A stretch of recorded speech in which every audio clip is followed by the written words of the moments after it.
Pemimpin politik selepas bersara berakhir di penjara.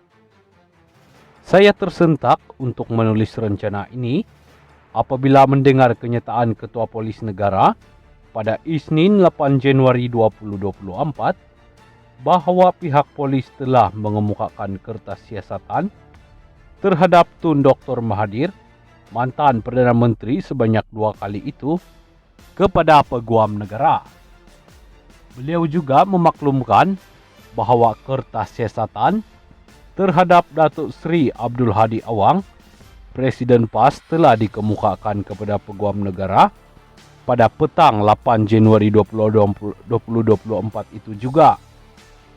Pada hari yang sama, saya terbaca berita SPRM, Suruhanjaya Pencegahan Rasuah Malaysia, akan memanggil seorang mantan Perdana Menteri untuk merakam kenyataannya mengenai perbelanjaan sebanyak RM700 juta untuk mempromosikan kerajaan antara tahun 2020 hingga 2022. Pada 12 Januari 2024, kita mendapat tahu pemimpin berkenaan adalah Datuk Seri Ismail Sabri Yaakob. Pada 3 Mac 2023, Tan Sri Muhyiddin Yassin, bekas Perdana Menteri Kerajaan Perikatan Nasional dan Presiden Bersatu, telah dituduh dengan 4 pertuduhan salah guna kuasa membabitkan suapan berjumlah RM232.5 juta.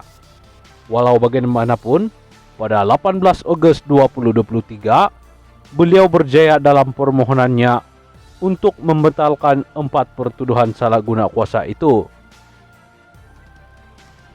Walaupun pertuduhan salah guna kuasa telah dibatalkan, beliau masih berdepan 2 pertuduhan pengubahan wang haram berjumlah RM195 juta dan 1 pertuduhan pengubahan wang haram berjumlah RM5 juta. Sebaliknya, Datuk Seri Zahid Hamidi, Timbalan Perdana Menteri Kerajaan Perpaduan baru beberapa bulan sahaja, dilepaskan tanpa dibebaskan daripada berpuluh-puluh pertuduhan apabila Peguam Negara tidak mahu meneruskan pendakwaan terhadapnya sehari sebelum beliau bersara. Lihat, asingkan jawatan Peguam Negara dan Pendakwa Raya 10 September 2023. Jangan lupa bahawa Datuk Seri Najib Tun Razak, juga mantan Perdana Menteri, masih menjalani hukuman penjara dan menghadapi lain-lain pertuduhan di mahkamah. Datuk Seri Rosmah Mansor, isteri Datuk Seri Najib, juga sedang menghadapi pertuduhan terhadap dirinya.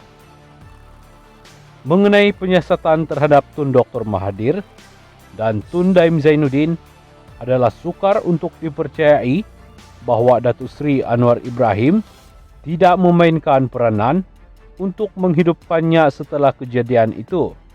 Jika benar berlaku, telah berlaku begitu lama. Adalah sukar mempercayai bahawa pihak polis dan SPRM telah sekian lama tidak menyiasat kes-kes tersebut, tetapi apabila Datuk Seri Anwar Ibrahim menjadi Perdana Menteri, mereka baru mula menyiasatnya jika tidak atas arahannya. Adalah juga sukar mempercayai bahawa pihak polis dan SPRM setelah sekian lama menyiasat kes-kes itu, tetapi hanya apabila Datuk Seri Anwar Ibrahim menjadi Perdana Menteri baru mengemukakan kertas siasatan kepada Peguam Negara atau menyambung siasatan itu, jika tidak atas arahan Datuk Seri Anwar Ibrahim. Anggapan yang lebih munasabah ialah Datuk Seri Anwar Ibrahim telah mengarahkan siasatan terhadap mereka dilakukan, atau jika siasatan telah lama dilakukan, beliau telah mengarahkan supaya ia dihidupkan semula. Orang ramai termasuk penganalisis politik terus mengatakan bahawa tindakan itu bermotifkan politik untuk membalas dendam atau mendiskreditkan mereka, dan pada masa yang sama menonjolkan dirinya sebagai seorang pejuang anti rasuah dan anti penyalahgunaan kuasa dalam usaha untuk melanjutkan usia politiknya. tambahan pula, ia dilakukan pada masa tersebarnya desas-desus Perikatan Nasional sedang berusaha untuk merampas kuasa. Tetapi, jika benar pun Datuk Seri Anwar Ibrahim mengarahkan tindakan-tindakan itu, beliau mempunyai satu hujah yang sah.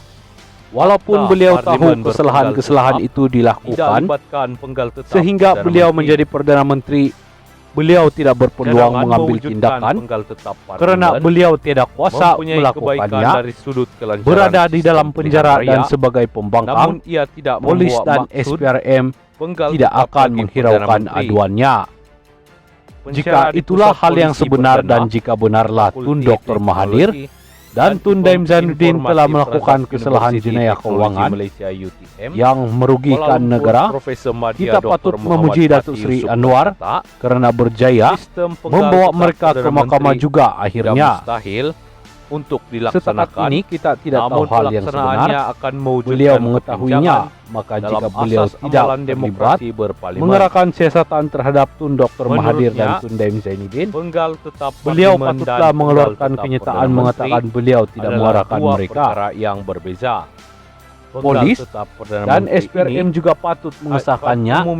Mereka juga perlu menjelaskan mengapa mereka menunggu hingga sekarang untuk mula menyiasat atau mengemukakan kertas siasatan kepada peguam negara.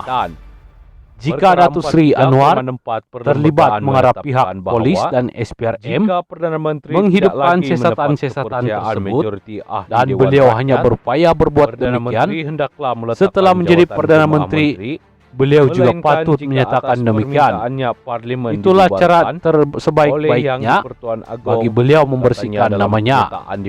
Saya tekankan di sini bahwa tidak salah di sisi undang-undang bagi Perdana Menteri mengarahkan polis dan SPRM menyiasat sesiapa sahaja, asalkan ia bertujuan mencari keterangan untuk mengetahui sama ada orang itu telah melakukan kesalahan atau tidak. Dan jika ada keterangan mengambil tindakan yang bersesuaian terhadapnya. Yang salah ialah mengadakan keterangan palsu untuk menuduh seseorang. Jika tindakan itu menguntungkan politik beliau pun, tidak ada salahnya asalkan keterangan yang diperoleh itu benar. Ini terutama sekali jika ia melibatkan kesalahan-kesalahan yang menyebabkan kerugian berbilion ringgit kepada negara. Saya tambah itu adalah tanggungjawab Perdana Menteri. Sampai kita kepada penyiasatan terhadap Tan Sri Abdul Hadi Awang, daripada kenyataan Ketua Polis Negara, kesalahan beliau bukanlah rasuah atau penyalahgunaan kuasa yang menyebabkan kerugian kepada negara. Ia adalah susulan satu hantaran di akaun Facebook bertajuk Minda Presiden PAS, lalu yang mengulas mengenai pelantikan beliau juga berteraskan penilaian yang dipertuan. Menurut Ketua Polis Negara, Tan Sri Razarudin Hussein, hasil siasatan awal polis mendapati hantaran berkenaan mengandungi kenyataan yang berunsur perkauman yang boleh mencetuskan kegusaran awam. Satu laporan polis berkait perkara ini telah dibuat ini Perdana Menteri terdedah pada kesulitan jenayah komersial Bukit Aman pada jam 7 malam tadi. Dalam pada itu katanya PDRM turut akan merekam percakapan wartawan New Straits Times yang menerbitkan berita secara dalam talian berhubung kenyataan Hadi. Usul kelulusan belanjawan tahunan. Katanya siasatan ke atas artikel itu berkaitan laporan berita bertajuk Hadi Against Cost, the AP of Chinese Agenda, using Malay Muhammad Fatih berkata penggal tetap Parlimen dan Dewan Undangan antara intipati kenyataan itu adalah DAP berhasrat mengekalkan pengertian Islam dalam perlembagaan persekutuan dan tidak ada berdasarkan tafsiran penjajah yang menjunjungi liberalisme dan kebebasan yang dianuti oleh Barat. Selain itu, antara intipati lain yang diterbitkan menerusi laporan itu adalah dakwaan Hadi bahwa DAP berjaya melantik juru cakap daripada orang Melayu yang lupa akan kemelayuan mereka dan terpinggir dari segi ketaatan kepada Islam katanya.